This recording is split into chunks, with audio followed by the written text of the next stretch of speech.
Efésios, capítulo 5, versículo 14. Nós vamos ler apenas esse versículo agora e depois a amada igreja pode sentar. Deixa todo mundo encontrar. Efésios, capítulo 5, versículo 14. Amém? Glória a Deus. Diz assim: por isso diz, desperta, tu que dormes, e levanta-te dentre os mortos, e Cristo te esclarecerá. Amém? Vamos mais uma vez, todos juntos?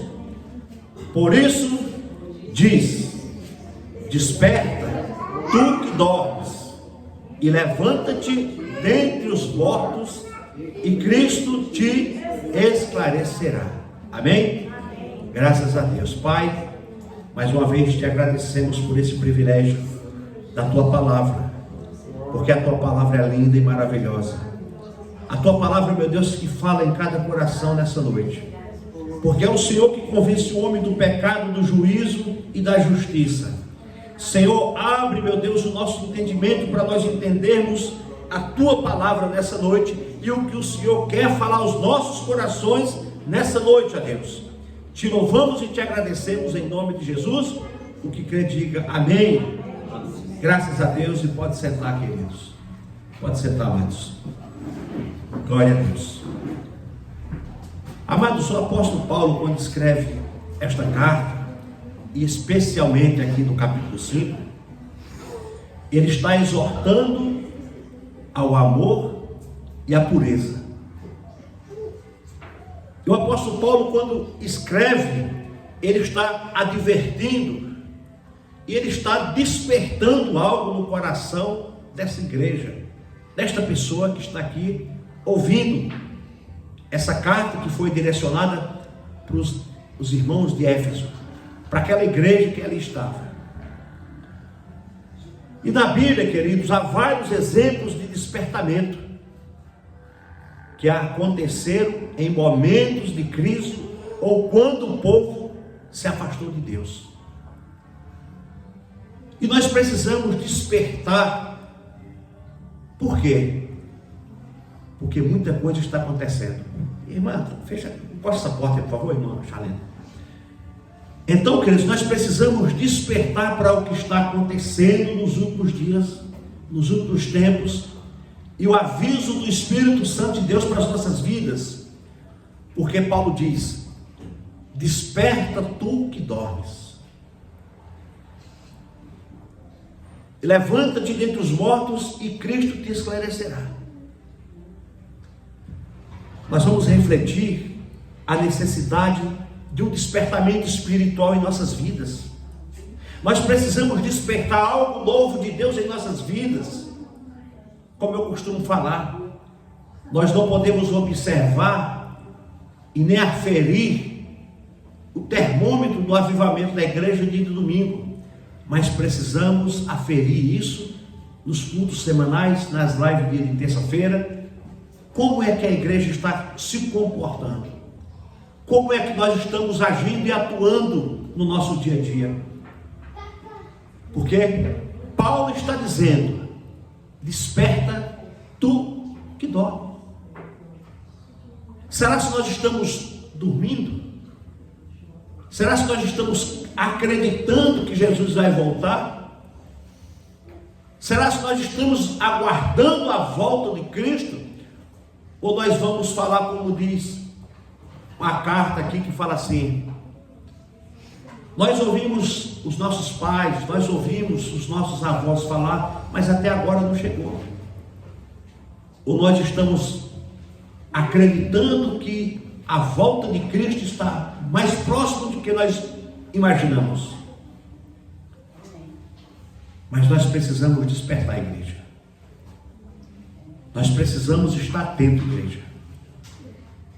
Nós precisamos estar envolvidos com a obra de Deus, com as coisas espirituais, porque hoje nós investimos em tecnologia, em estudos, em tudo. Mas será que nós estamos investindo na obra de Deus? Quando eu falo na obra de Deus, não é em parede não, é na obra, na vida espiritual nossa. Nós investimos no Filho, que não é pecado, nós investimos em nós, que não é pecado, mas como é que está a nossa vida diante de Deus? Será que nós estamos investindo em nós, no nosso conhecimento? Será que nós estamos investindo em nós mesmos? Ou nós estamos simplesmente deixando as coisas acontecer naturalmente, porque o apóstolo Paulo está dizendo: desperta tu que dormes. Filho, fica aqui, por favor, fique quietinho aqui, ó. Tá? Desperta tu que dormes. Primeira coisa, queridos, que nós temos que aprender com essa mensagem: a necessidade de um despertamento. Qual é a necessidade de um despertamento para as nossas vidas? Porque Paulo está dizendo: desperta, ó tu que dormes. Mas se nós for vermos o contexto de tudo isso, nós vamos ver no versículo 1 que ele diz, o versículo 1: sede, pois, imitadores de Deus como filhos amados. Sede, pois, imitadores de Deus como filhos amados, e andai em amor, como também Cristo nos amou, e se entregou a si mesmo por nós, em oferta e sacrifício a Deus, em cheiro suave. Está aí. Queridos, nós estamos vendo, não é, Joyce?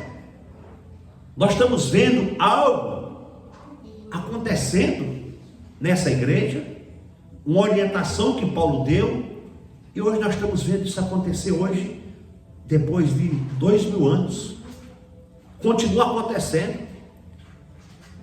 Versículo 3 diz: mas a fornicação e toda impureza ou avareza nem ainda se nomeia entre vós, como convém a santos, nem torpeza, nem tolice, nem zombarias, que não convém, mas antes ações de graças. Está vendo o que o apóstolo está falando? Que essas coisas não combinam com os santos, essas coisas não combinam com a igreja de Cristo. É por isso que eu falei, nós estamos investindo em nós estamos investindo em nós espiritualmente, ou nós estamos apenas ouvindo dizer que Jesus vai voltar, ou nós apenas estamos vindo para os cultos, quinta e domingo ouvimos uma mensagem, vamos para casa, deixamos o resto com Deus, ou nós estamos nos cuidando, nos despertando, nos acordando de uma dormência espiritual. Não, amanhã é segunda-feira, a vida continua, eu tenho que cuidar da minha família, não é assim? Eu tenho que levar meus filhos para a escola, eu tenho que investir nos meus filhos, eu tenho que investir em mim, eu tenho que fazer tudo isso. Mas será que nós estamos nos despertando para o que vai acontecer? Será que nós estamos investindo em nossas vidas espirituais? Será que nós estamos, amados, igreja, nos preocupando com as coisas que estão para acontecer? E é isso que nós precisamos fazer. Aí o versículo 5 diz: porque bem sabeis isto, que nenhum fornicador, ou impuro, ou avarento, o qual é a idolatria, tem herança no reino de Deus, de Cristo e de Deus. Ninguém vos engane com palavras vãs, porque por estas coisas vem a ira de Deus sobre os filhos da desobediência. Está vendo, queridos? Quando nós somos desobedientes, a ira de Deus vem contra a nossa vida. Deus é um Deus bom, amoroso, mas Ele é justo. Quando eu e você não obedece a Deus, a ira dele vem sobre os filhos da desobediência. O que é desobedecer a Deus? É você não dar importância nenhuma a palavra. É você não dar importância nenhuma para as coisas de Deus. É você não dar importância. Jesus não vai voltar. Isso é conversa fiada. Isso eu já estou escutando falar há quantos anos? Eu vou para a igreja por ir. É uma diversão. Eu vou porque não tenho o que fazer em casa. Eu vou. Amados, se nós estivermos pensando dessa maneira, nós estamos debaixo da ira de Deus.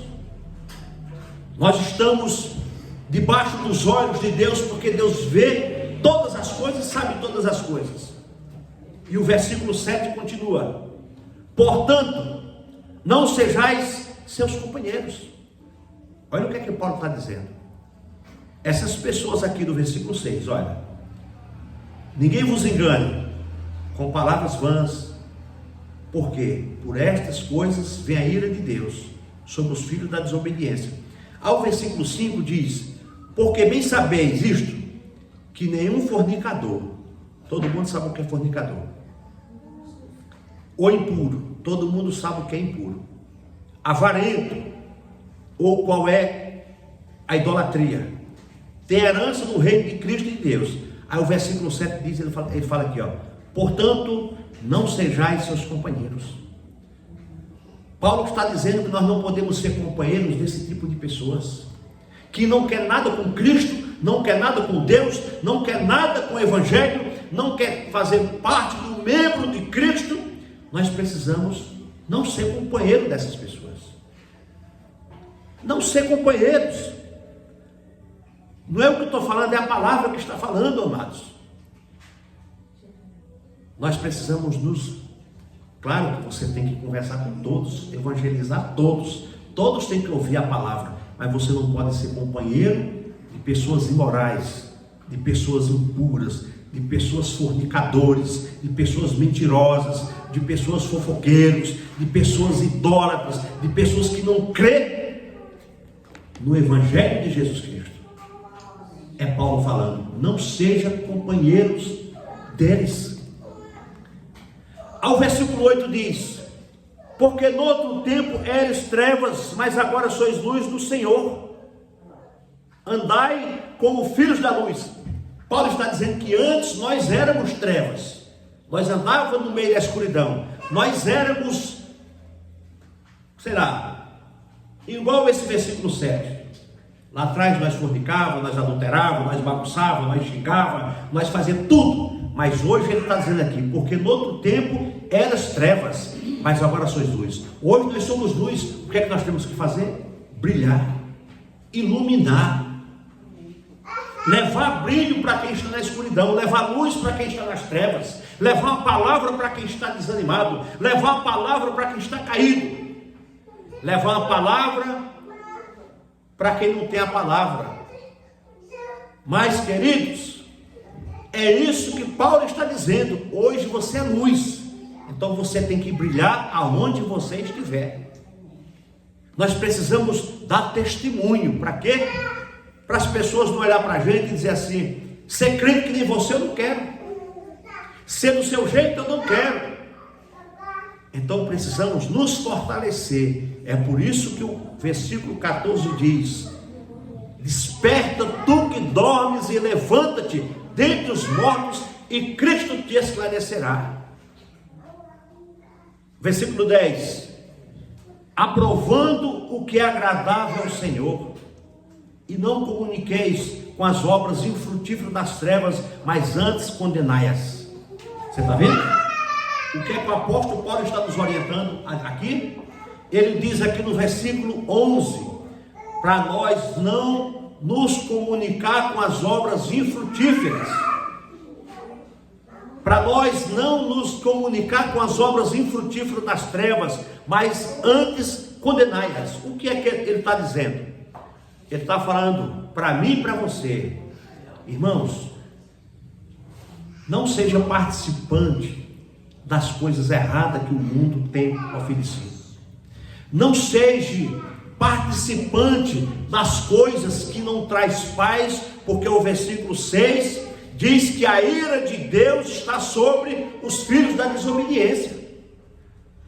É isso que Paulo está dizendo no versículo 11: não comuniqueis com as obras infrutíferas das trevas.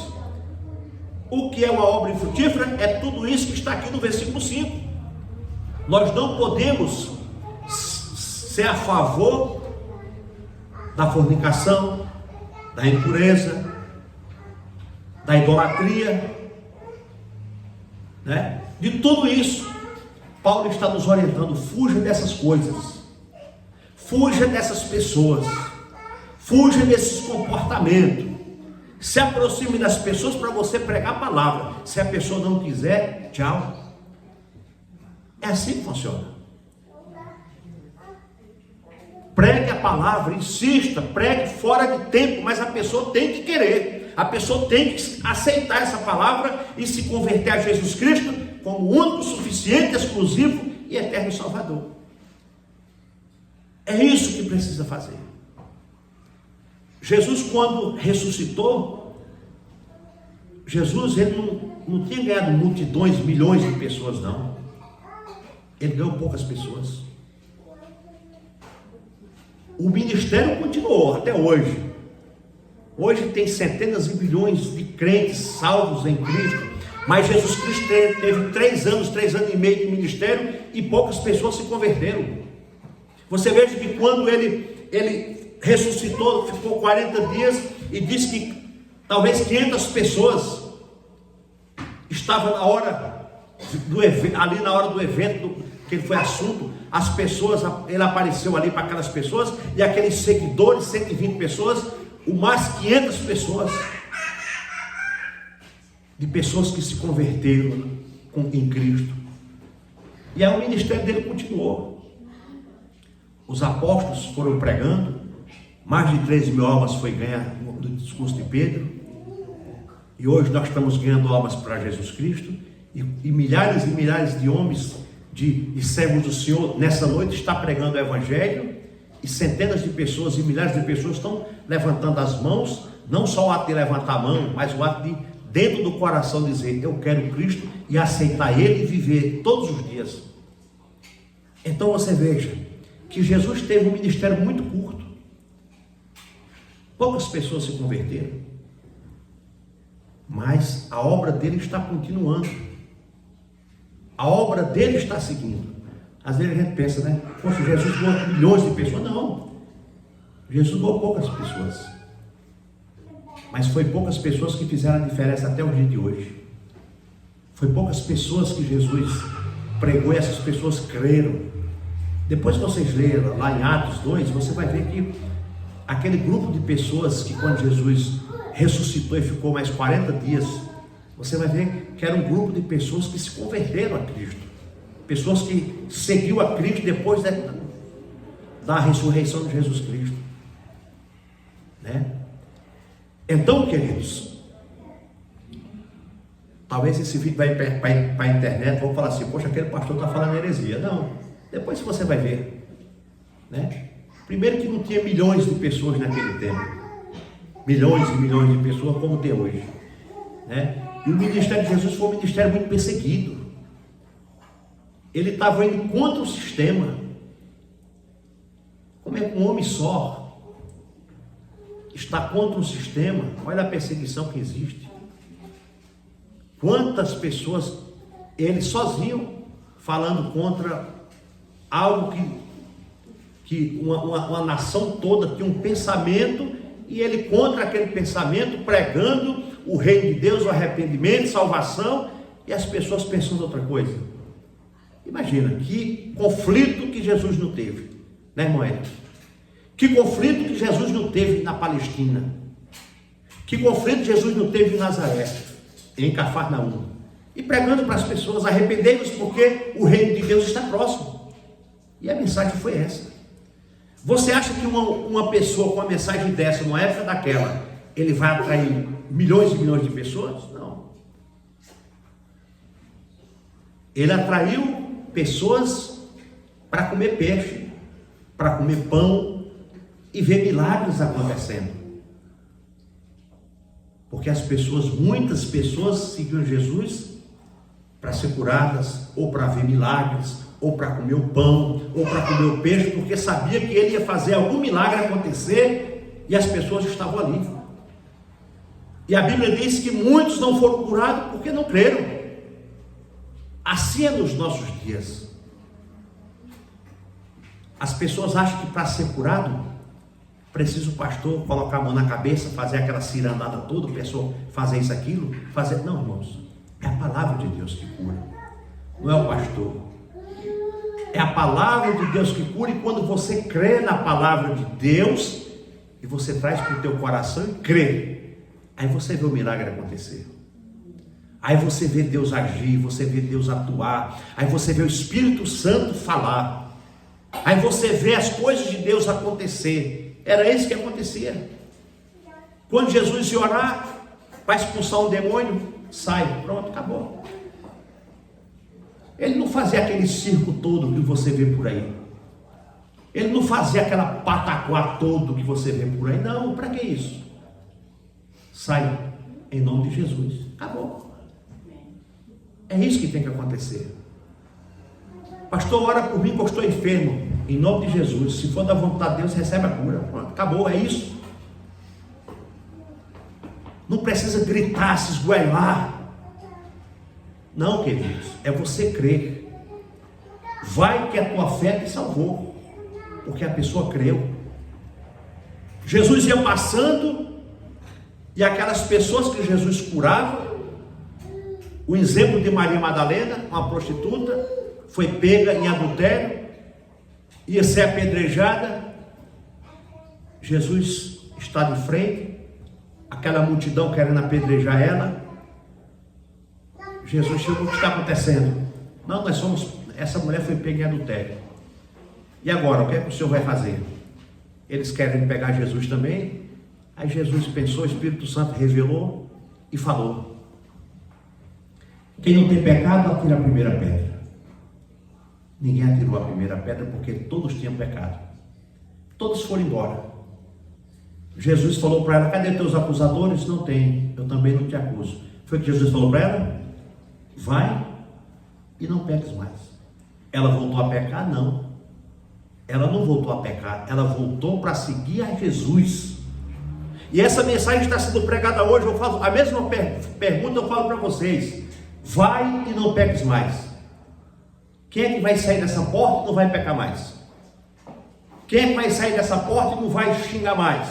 Quem é que vai sair dessa porta e não vai chamar mais nenhum palavrão? Quem é que vai sair dessa porta e não vai mais amaldiçoar ninguém? Quem vai sair dessa porta e não vai mais amaldiçoar alguém? Foi o que Jesus fez com Maria Madalena. Maria Madalena tomou aquela palavra, guardou e seguiu Jesus até o último dia da sua vida. E essa mesma Maria Madalena foi aquela que Jesus apareceu para ela lá no túmulo. Foi essa Maria Madalena que foi ao sepulcro de Cristo, e ele aparece para ela: sou eu. Vai e avisa aos meus discípulos que eu estarei com eles. De prostituta a seguidora de Cristo. Só que, queridos, que nós precisamos guardar essa palavra em nossos corações. Nós precisamos ter essa palavra no nosso coração e dizer: não, eu vou ser um cristão de verdade. Eu vou ser uma cristã de verdade. Eu não posso só esquentar o banco, não. Eu quero seguir Cristo. E quando você começar a seguir Cristo, as pessoas vão olhar para você e vai falar: poxa, irmão, você realmente, o que é que está acontecendo? Tem algo diferente em você. Tem Jesus na minha vida. Por quê? Versículo 9. Versículo 8. Porque no outro tempo eras trevas. No outro tempo você era um pecador, uma pecadora. Mas agora você é luz no Senhor. Amém? Hoje você é luz no Senhor. Você tem que brilhar. As pessoas têm que olhar para você e falar: poxa vida, eu estou vendo a tua dor, estou vendo o teu sofrimento, estou vendo a tua aflição, estou vendo o teu desespero, estou vendo tudo acontecendo, mas há um brilho em você. Eu quero também. Amados, as pessoas só vêm para a igreja através de você quando eles veem mudança em tua vida. Enquanto eles não veem mudança, enquanto eles não veem essa luz, esse brilho, o Espírito Santo em sua vida, eles não vêm. E não precisa você estar com a Bíblia todo dia na mão, não. Você e eu, nós somos a palavra de Deus, mesmo sem estar com ela na mão. Porque as pessoas vão ver o brilho, vão ver a luz, vão ver uma mudança, vão ver algo novo em tua vida e na minha vida. Aí vão falar, poxa, aquele homem é um servo de Deus. Aquela mulher é um servo de Deus. É uma serva de Deus. Amém? Versículo 13. Mas todas essas coisas se manifestam sendo condenadas pela luz, porque a luz tudo manifesta. Está aí. A luz tudo manifesta. Aí o versículo 14 diz: por isso diz: desperta tu que dormes, e Cristo te esclarecerá. Portanto, vede prudentemente como andais, não como necios, mas como sábios. Nós temos que andar como sábios, igreja. Nós temos que andar como pessoas prudentes. Nós temos que ser como a águia. Nós temos que andar como verdadeiros servos do Senhor, não como nécio. Você veja que tinha 10 mulheres virgens, 5 prudentes e 5 nécias. Nécias quer dizer o quê? Aquelas pessoas despreparadas, aquelas pessoas que não têm compromisso, aquelas pessoas que vai de qualquer maneira, de qualquer jeito, que cultua de qualquer jeito, que não tem reverência. E aqui ele diz aqui no versículo 15: portanto, vede prudentemente como andais, não como nécios, mas como sábios. É isso que precisamos fazer, irmãos. Ser sábios. Ser sábios. Aí o versículo 16: remindo o tempo, porque os dias são maus. Está vendo? Os dias são maus, irmão Nelson. Nós precisamos remir o tempo. Nós precisamos nos policiar, porque os dias são maus. Se os dias são maus, eu preciso remir o meu tempo. Tem prioridades? Tem. Qual é a prioridade nossa hoje? Nós temos que ter a prioridade, remir o tempo. Aí o versículo 17. 17? Por isso não sejais insensatos, mas entendei qual seja a vontade do Senhor. Nós precisamos, igreja, entender qual é a vontade de Deus, o que Deus quer para as nossas vidas, o que Deus quer para mim, o que Deus quer para você, o que Deus quer para nós. O que é que Deus quer para você, igreja? O que é que Deus quer para mim, irmã Maria, irmão Dácio? O que é que Deus quer para nós, irmã Charlene, irmã Tamires, irmã Edileuza? O que é que Deus tem para nós, irmã Cláudia, irmão Carlos, irmã Ivone, irmão Nelson? Ao versículo 18: e não vos embriagueis com vinho, em que há dissolução, mas enchei-vos do Espírito Santo. Está vendo? Vamos nos encher do Espírito Santo, vamos nos encher da palavra, vamos nos encher de esperança, vamos nos encher daquilo que agrada a Deus em nossas vidas. 19: falando entre vós em salmos, hinos e cânticos espirituais, cantando e salmodiando ao Senhor, o vosso Deus. É isso que nós precisamos fazer. Está na sua casa, coloca um louvor, adore a Deus, louve a Deus. Coloca uma mensagem lá do pastor Alain Capriles, o nosso missionário. Hoje eu estava ouvindo uma mensagem abençoada do pastor Alain, pastor Alan. Eu vou publicar hoje no nosso grupo uma mensagem abençoada, muito edificante. Versículo 20: dando sempre graças por tudo a nosso Deus e Pai, em nome do nosso Senhor Jesus Cristo. É isso que nós temos que fazer, amados. Nós temos que dar graças a Deus em tudo. Está doente? Dê graças a Deus. Está trabalhando? Dê graças a Deus. Está desempregado? Dê graças a Deus. Louve a Deus em tudo. Porque quando você se entristece, você não está dando lugar para Deus. Você está dando lugar para o inimigo. Mas quando o inimigo vê você forte, como diz a irmã Leocádia, diga ao fraco que sou forte. É isso mesmo, né? Digo forte que sou fraco. Não, digo fraco que sou forte. Não é isso? Então, ela põe sempre esse versículo. Diga ao fraco que sou forte. É exatamente isso. Na tua fraqueza, você não pode mostrar fraqueza. Você tem que mostrar firmeza. Dando sempre graças por tudo a Deus e Pai, em nome do nosso Senhor Jesus Cristo, sujeitando-vos uns aos outros no temor do Senhor. Precisamos sujeitar uns aos outros no temor do Senhor. A necessidade de um despertamento, igreja. Amados, nós sabemos que o mundo está cada vez mais afastado de Deus. O mundo está cada vez mais afastado de Deus, porque o apóstolo Paulo diz: desperta tu que dormes e levanta-te dentre os mortos e Cristo te esclarecerá.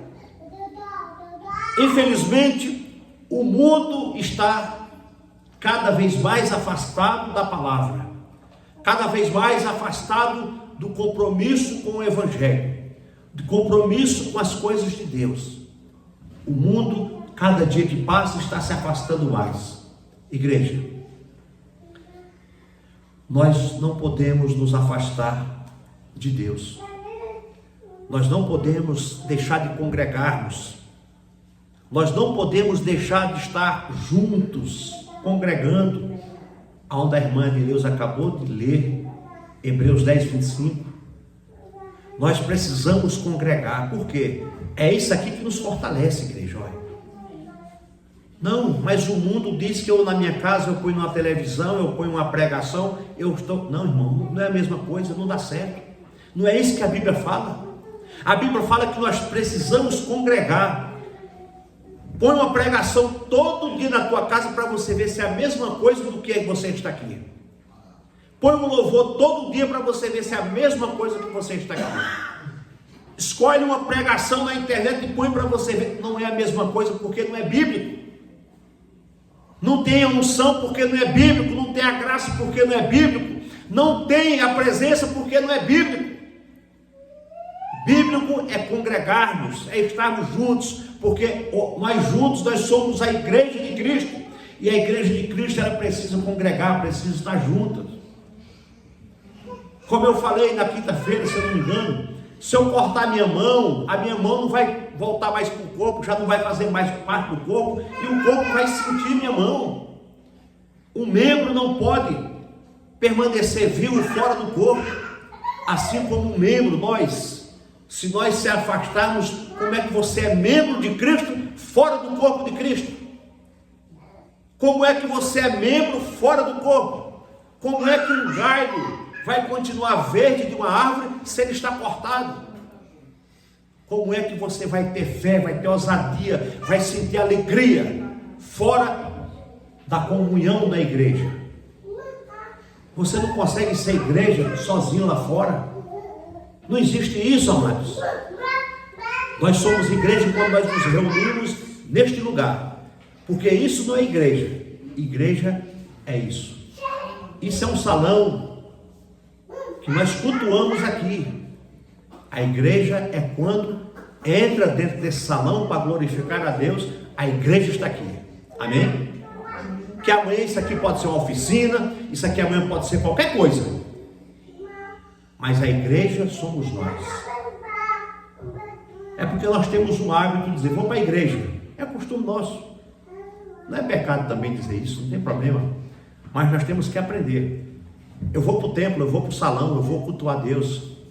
Porque a igreja se reúne aqui toda quinta e todo domingo. Amém?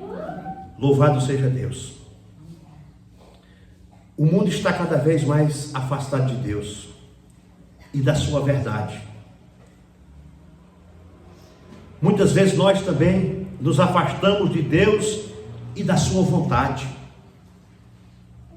Nós temos muitas das vezes nos afastado de Deus e da vontade de Deus, porque às vezes achamos que Deus está demorando nos atender. Às vezes nós estamos achando que Deus está demorando a agir, e às vezes nós queremos agir com as nossas próprias mãos e força, e não vai dar certo, porque o tempo é de Deus. Hoje eu estava conversando com uma pessoa, a pessoa falou: poxa vida, as coisas demoram, e para aguentar tem que ser firme. Eu falei: sim, é isso, é um propósito de Deus. Deus, ele tem os meios dele. Aí eu falei para a pessoa: está faltando alguma coisa para você? Ela falou: nada. Eu falei: pois é, isso é o cuidado de Deus. Enquanto não chega a tua bênção, Deus não está deixando faltar o teu pão, o teu alimento. Por quê? Porque é exatamente isso que nós temos que fazer. E foi exatamente isso que nós lemos o Salmo 34. Depois você lê na sua casa com atenção, parando, respirando, para você ver o Salmo 34 como é uma bênção. É algo maravilhoso. Muitas vezes nós temos nos afastado de Deus e da sua vontade, queridos. Quantos têm se afastado da vontade de Deus? Quantos têm se afastado do propósito de Deus? Quantos têm se afastado daquilo que Deus quer para ele ou para ela? Não se preocupe com a demora. Continue na posição de servo de Deus. Continue esperando o tempo de Deus. Não queira fazer nada com suas próprias mãos, porque Deus, o tempo é dele e a hora é dele. Precisamos buscar a presença de Deus em nossas vidas, igreja. Nós precisamos buscar a presença do Senhor. O que é necessário para um despertamento? O que é necessário para um despertamento? Primeira coisa, arrependimento. Precisamos nos arrepender para que o despertamento venha. Precisamos nos arrepender dos nossos pecados, das nossas falhas, dos nossos erros, das nossas transgressões. Você tem pecado? Você é pecador? Você é pecadora? Todos vão dizer que sim, claro que somos. Mas nós pedimos perdão dos nossos pecados, das nossas falhas, e não cometemos mais aquele pecado. É isso. É necessário para um despertamento, é o arrependimento. Se arrependa. Magoou alguém? Se arrependa. Você desagradou a Deus hoje? Se arrependa. Mais um ponto, o que é necessário para um despertamento é a confissão. Confesse a Deus os teus erros, tuas falhas, as tuas transgressões. Confesse a Deus os teus pecados. Não confesse para o pastor, não confesse para o irmão, não confesse para a irmã, mas confesse para Deus. Entra no teu quarto, dobra os teus joelhos e confesse para Deus toda a tua fraqueza, todo o teu pecado, tudo aquilo que está incomodando você. Confesse para Deus. O que é necessário para o despertamento? Oração. Precisamos orar, irmãos. Precisamos buscar o Senhor em oração. Precisamos abrir o nosso coração para Deus. O que é oração, pastor? Oração é a mesma coisa que você vai conversar com a pessoa. É um diálogo. Oração é isso. É você falar para Deus tudo que está sentindo, tudo que está doendo. Embora Deus saiba, embora Deus conhece, mas você precisa falar. Senhor, não estou aguentando mais. Me ajuda. Entra com providência. Olha para a minha causa. Olha para a minha dor. Já não tenho mais lágrimas. Já não consigo mais chorar porque não sai mais lágrimas. Desabafa para Deus.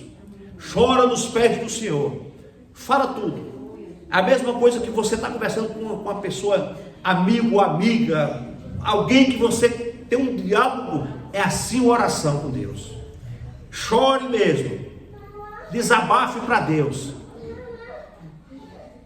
O que é necessário para um despertamento? A leitura da palavra. Precisamos ler a Bíblia todos os dias, igreja. Não precisa você ler a Bíblia toda, não. Vai lendo o capítulo. Seja disciplinado na palavra do Senhor. Todo mundo pegou a leitura diária ali, né? Todo mundo tem. Leia todos os dias. Todos os dias leia a palavra. Não tenha pressa para ler. Vá parando. Volte se não entendeu, volte. Pergunte se você não entendeu. Mas leia a palavra do Senhor todos os dias. Amados, o resultado de um despertamento. O resultado de um despertamento. Renovação espiritual. O resultado de um despertamento, porque o que a Bíblia diz? Desperta, tu que dormes, e levanta dentre os mortos, e Cristo te esclarecerá. O resultado de um despertamento é a renovação do Espírito Santo. É sentir uma nova vida em Deus. É você estar cheio da presença do Senhor. É você ser renovado a cada manhã. É como diz a palavra: o choro pode durar a noite inteira, mas pela manhã vem a alegria, vem a paz. O Espírito Santo, ele te dá graça e força para você ter mais um dia para lutar. Ser revigorado pelo Espírito Santo para cumprir o propósito de Deus em nossas vidas, amados. Louvado seja Deus. Amém? É isso que Deus quer das nossas vidas. Uma mudança de atitude, uma mudança de comportamento, deixar para trás as práticas e hábitos que nos afastam de Deus e nos aproximam daquilo que é bom e agradável a Deus. Isso é uma mudança de atitude. É quando eu e você deixam para trás as práticas e hábitos que nos afastam de Deus. O que é que está nos afastando de Deus, igreja? O que é que nós estamos fazendo que está nos afastando de Deus? É isso que nós precisamos saber. Deixar para trás. Tudo isso que está nos afastando de Deus, deixe para trás. E busque o Senhor de todo o teu coração. Entregue a tua vida ao Senhor, porque Ele vai cuidar de você. Ele vai cuidar de você, igreja. É tempo de acordar. Precisamos nos arrepender. Que o Espírito Santo nos guie nessa caminhada de despertamento e avivamento espiritual. Amém? Vamos ficar de pé, igreja. Vamos ficar de pé, amados. Louvado seja Deus. Glória a Deus. Irmãos, guarda essa palavra no teu coração. Deixa o Espírito Santo de Deus fazer algo novo acontecer na tua vida. O que é que está te afastando de Deus? O que é que está tirando a tua comunhão de Deus? O que é que está impedindo de você meditar, de você orar, de você buscar? Talvez você fale: pastor, não tenho mais força para nada disso. Talvez você está falando: pastor, eu não consigo orar, eu não consigo ler. As minhas forças já se esgotaram. Desperta. Desperta. Desperta, meu querido. Tenha uma nova atitude a partir de hoje. Busca o Senhor de todo o teu coração. Vou deixar para a tua meditação na tua casa hoje, quando você chegar a Salmo 34. Lê o Salmo 34. Quem sabe que não vai ser o começo da tua leitura bíblica, onde você vai se renovar. Deixe para trás as práticas e hábitos que têm te afastado de Deus. Aproxime-se de Deus, amados, em oração, em leitura da palavra. Ore, queridos, que você vai ver que Deus vai agir na tua vida de uma maneira muito especial. Que Deus abençoe. Em nome de Jesus. Amém, queridos? E a Deus toda a glória.